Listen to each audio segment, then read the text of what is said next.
In this lesson, student will be able to know about the detailed use of cascading style sheets in HTML5. Learning objectives.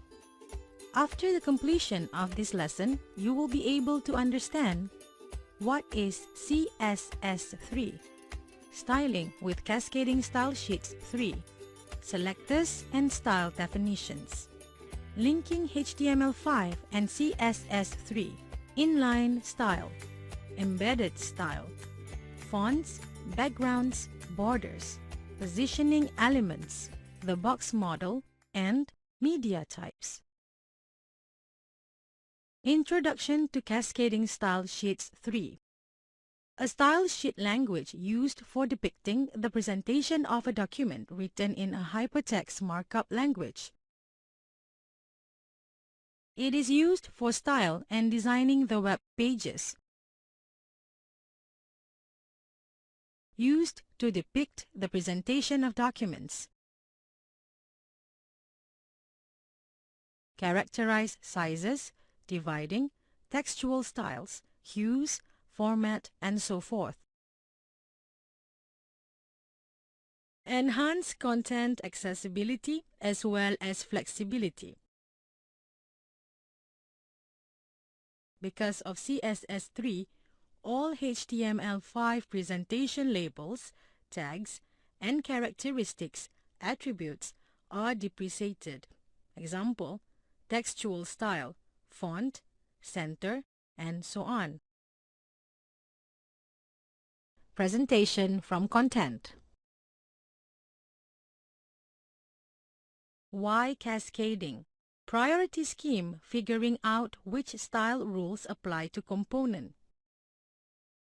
Cascades priorities or specificity, weight, are figured out and assigned to the rules.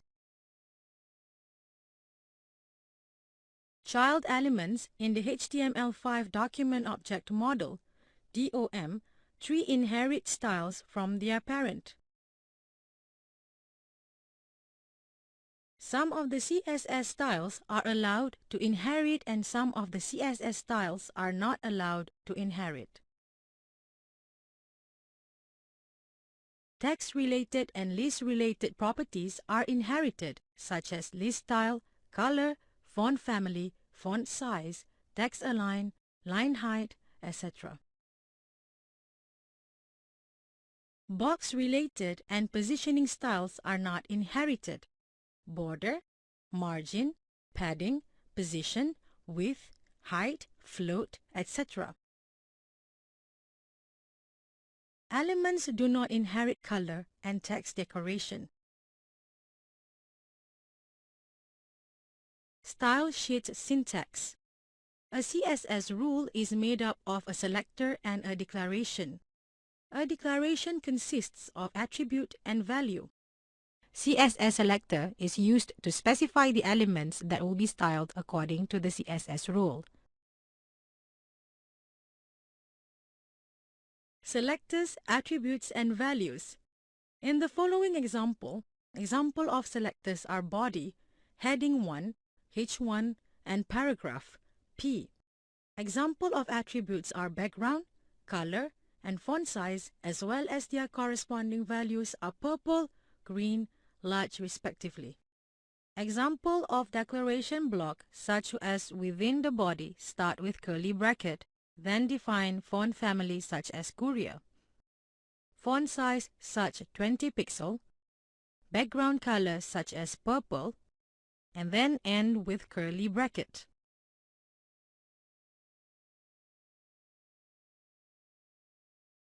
Grouping selectors. In this example, we condense 3 rules with identical declarations into one. Is equivalent to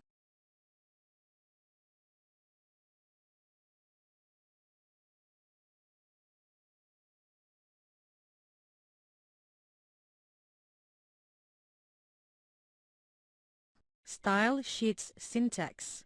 In a broader sense, style sheets consist of rules, selectors, declarations,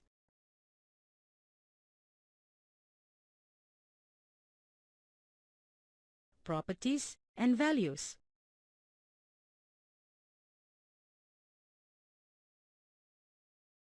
For example, here heading 1, heading 2, and heading 3 having the same properties and values separated by colons.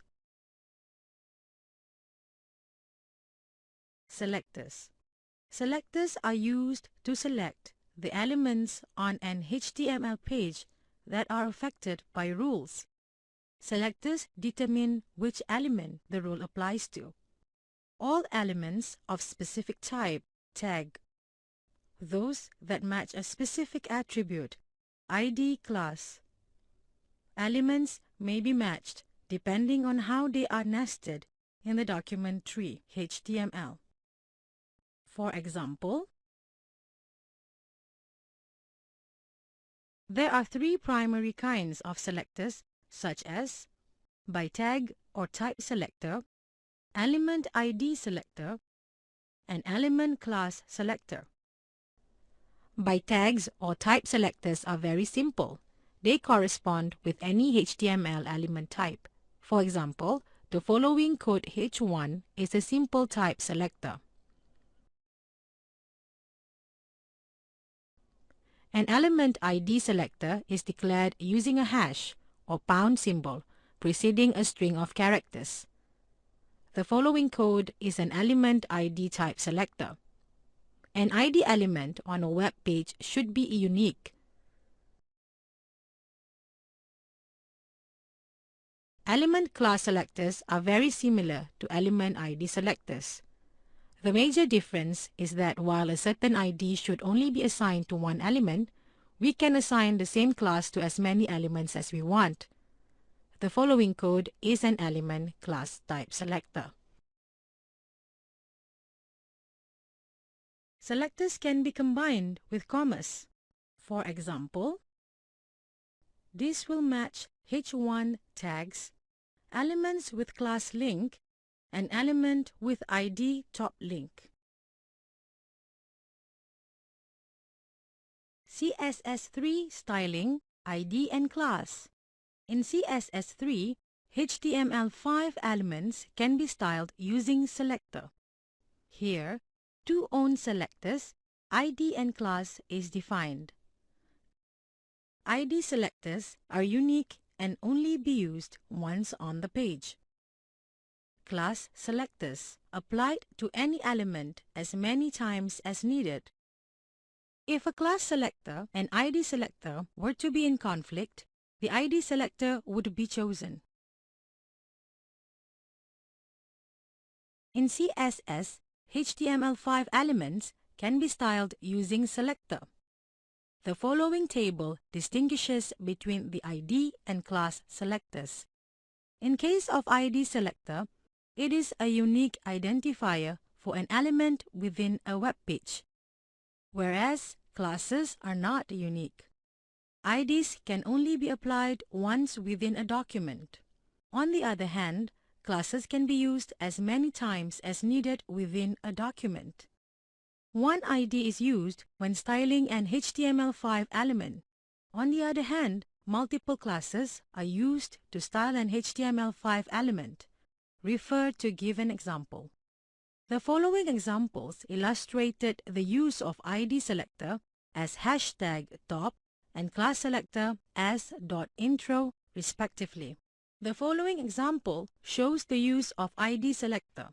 The blue header has an identifier which matches the CSS3 attribute.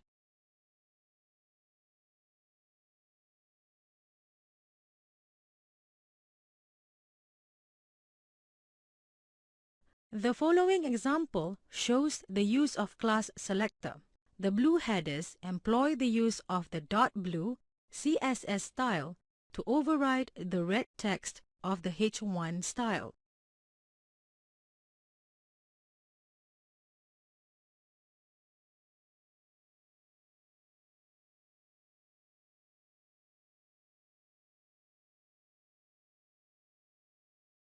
Applying class styling.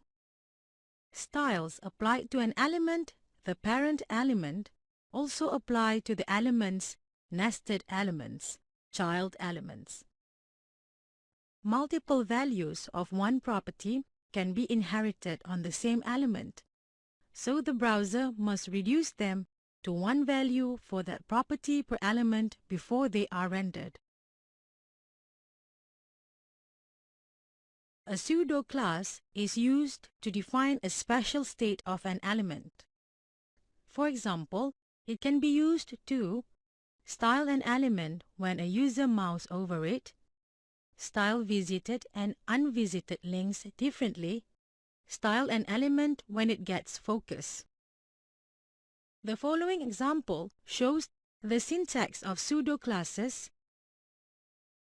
The following example illustrated the use of the style of an element when a user mouse over it, as well as the style visited and unvisited links. Linking HTML5 and CSS3. HTML5 content and CSS3 presentation can be linked in three ways such as inline, embedded, and external. An inline style may be used to apply a unique style for a single element.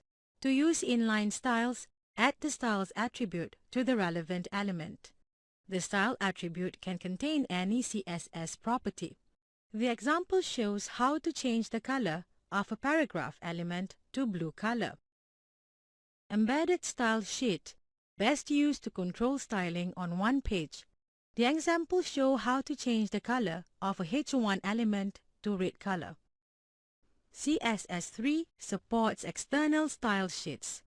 This technique allows to define a style sheet as a separate document and import it into the web pages. The example shows how to use external style sheets into the web page. Inline styles. The CSS3 is placed inside an HTML document, directly inside an element's tag using a style attribute. It is embedded in the body section. The example shows how to change the color and font size of a paragraph element to red color and 16 pixel, respectively. The following example illustrates how to use inline style to change font size of paragraph as well as text color. In the first paragraph, no inline style is used. In the second paragraph, used inline style to change the font size to 20 points, and in the third paragraph, used inline style to change the font size to 20 points and color change to blue for the text content of the paragraph.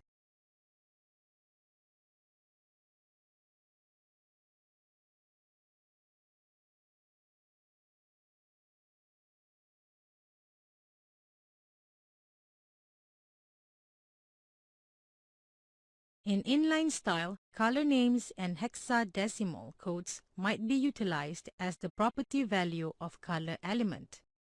The following table shows the example of color properties such as predefined 8-bit hexadecimal intensities, 0 to 255 decimal intensities.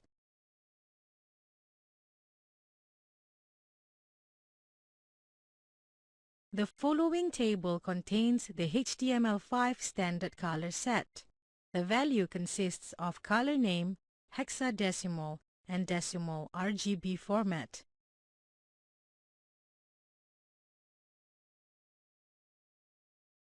Embedded style sheets. The CSS3 document is placed inside the head section of a web page via style tag. The example shows how to change the color of a H1 element to blue color and set the left margin to 40 pixel.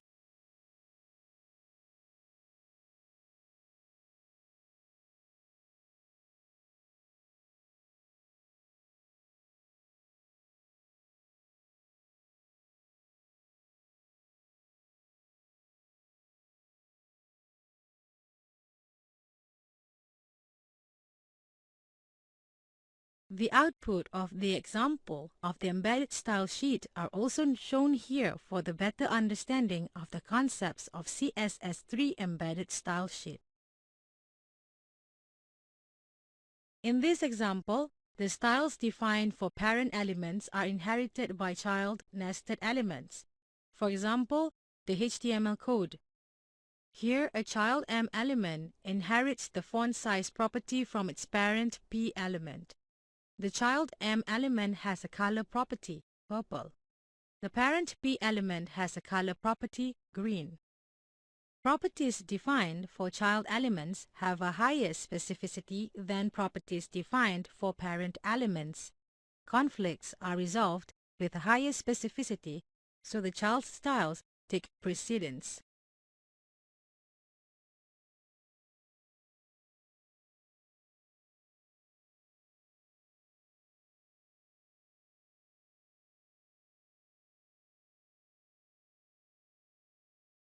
The font family property specifies the name of the font to use. The following example illustrates the font family properties specify the name of the fonts, which are separated by a comma to indicate that they are alternatives.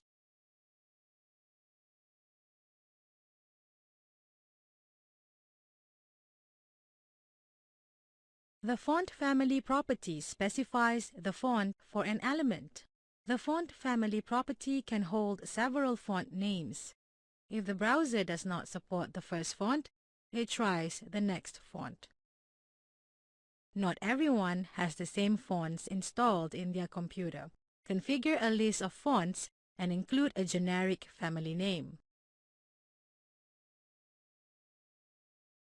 The font size property.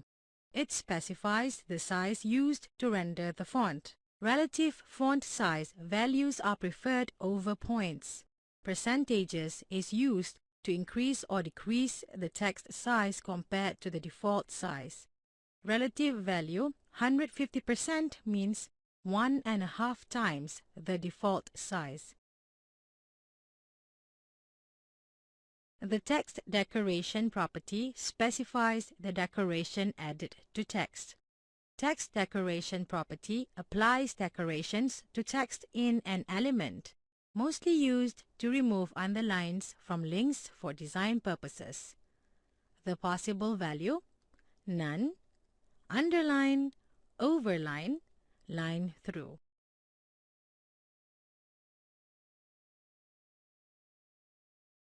A pseudo class is similar to a class in HTML5, but it is not specified explicitly in the markup. Pseudo class selectors are CSS selectors with a colon preceding them. Hover pseudo class is activated when the user moves the mouse cursor over an element. Link pseudo class applies to links that have not yet been visited. Visited pseudo class applies once the link has been visited by the user.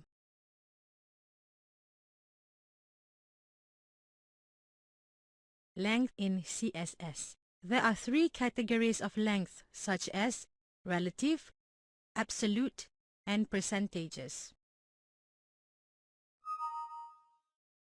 Relative length. It specifies a length relative to another element property. It is useful because it allows the content to scale according to the surrounding element's settings. Unit measurement are specified by px, em, ex, and ch.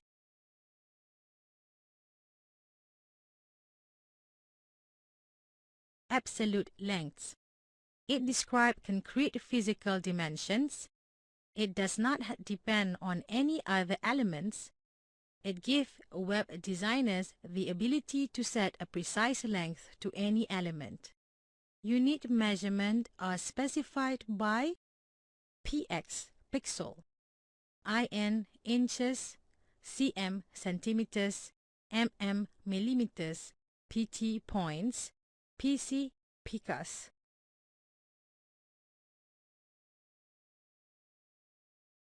Percentage. It takes the percentages of the font's default size. Unit measurement is defined by percentages, VW, VH.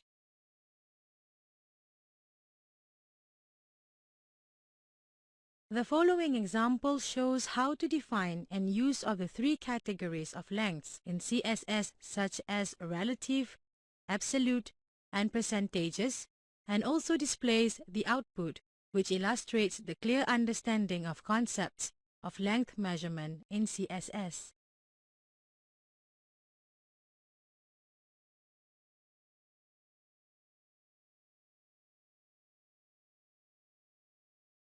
External style sheets are separated documents, CSS file extension that contain only CSS rules. It creates a uniform look for a website such as separate pages can all use the same styles. Modify a single style sheet file makes changes to styles across an entire website. When changes to the styles are required, only a single CSS file need to modify across all the pages that use those styles. It is called skinning. The following example shows how to link and use the external style sheet in HTML5. Here, the link element specifies relationships between the current document and an external resource. Rel attribute specifies a relationship between two documents.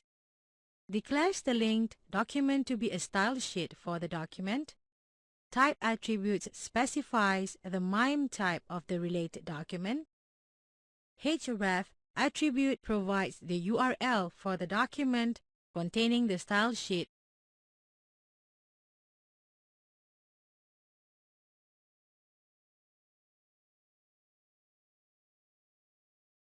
Every HTML element has a default display value depending on what type of element it is. The default display value for most elements is inline or block. An inline element does not start on a new line and only takes up as much width as necessary. On the other hand, a block element always starts on a new line and takes up the full width available, stretches out to the left and right as far as it can. The inline element used inside a paragraph. On the contrary, the div element is a block level element.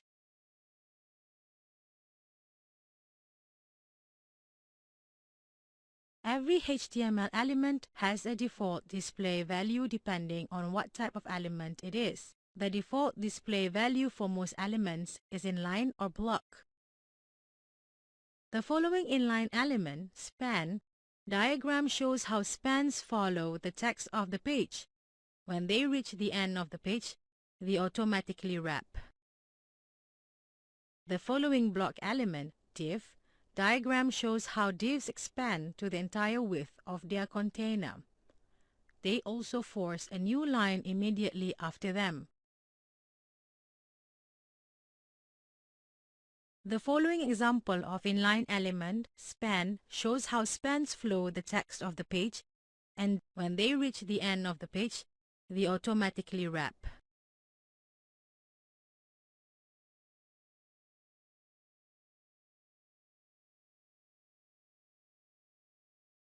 The following example of block element, div, shows how divs expand to the entire width of their container, as well as force a new line immediately after them.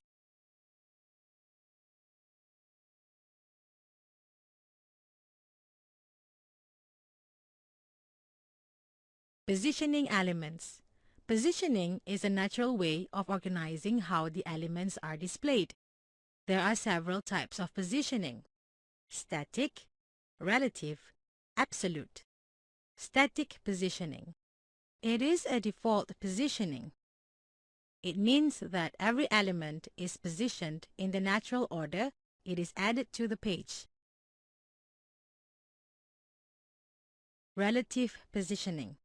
It behaves the same way as the static element, except that it is now subject to the values for 4, top, left, bottom, or right, CSS properties.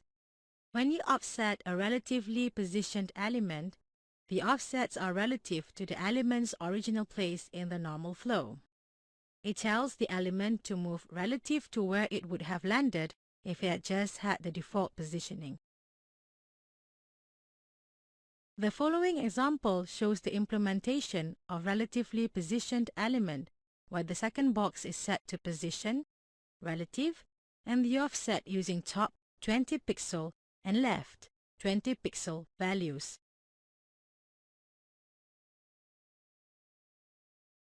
Absolute positioning.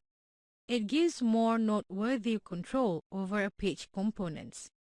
An element set to position, absolute, is completely removed from the document's normal flow. Thus, its position will be based to the distance from the top, left, right, or bottom margin of its parent element.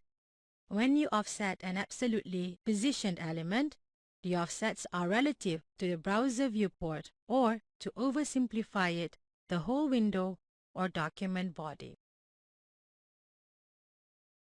The body element is given a black border and the dot container element is given an orange border. This helps show that the green box set to position absolute is offset in the context of the relatively positioned dot container element such as parent element. When the explicit positioning context is removed, the green box is now offset in relation to the viewport. None of the surrounding elements are affected by the flow of the green box that has been removed from the normal flow. In the box model, all HTML5 elements can be considered as boxes. The CSS3 box model is essentially a box that wraps around HTML5 elements, and it consists of margins, borders, padding, and the actual content.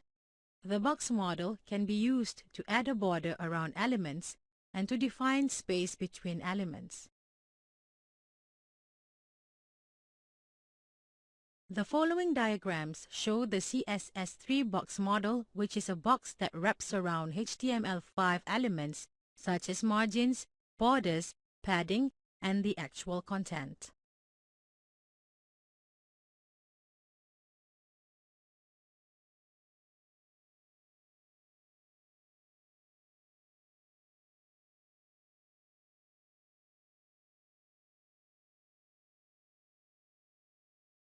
In the box model, the div tag is the basic building block when laying out a page design.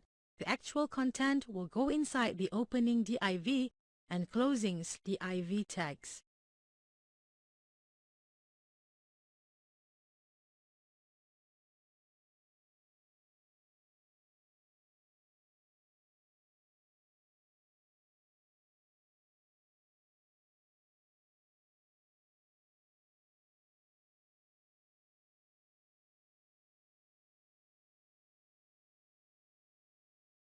The following show the CSS3 box model, which is a box that wraps around HTML5 elements such as margins, borders, padding, and the actual content.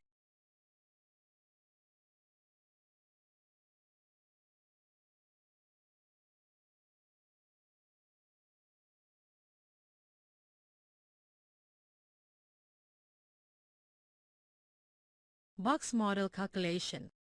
Assume the setting of the div element is given in the code. To calculate the total width of the div element, use the formula for the total width calculated as floating elements. Floating allows you to move an element to one side of the screen. Other content in the document then flows around the floated element. The float property specifies whether or not an element should float. In the following example, the image floats to the right in the paragraph, and the text in the paragraph wrap around the image. CSS3 media types.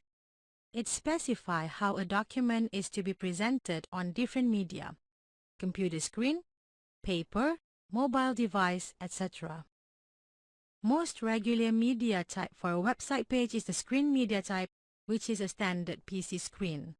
The following figure shows that how a document is to be presented on different media: computer screen, paper, and mobile device.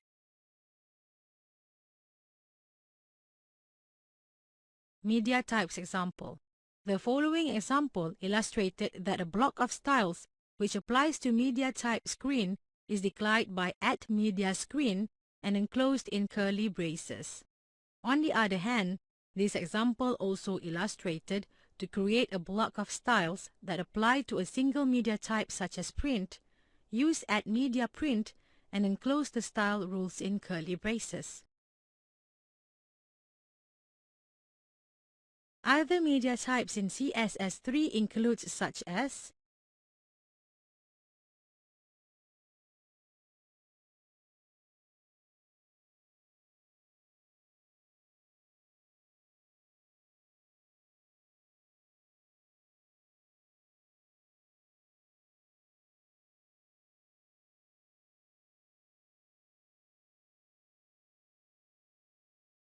media types example. The following example illustrated that a block of styles which applies to all media types is declared by @media, all and enclosed in curly braces, and also illustrated to create a block of styles that apply to a single media type such as print, use @mediaPrint and enclose the style rules in curly braces.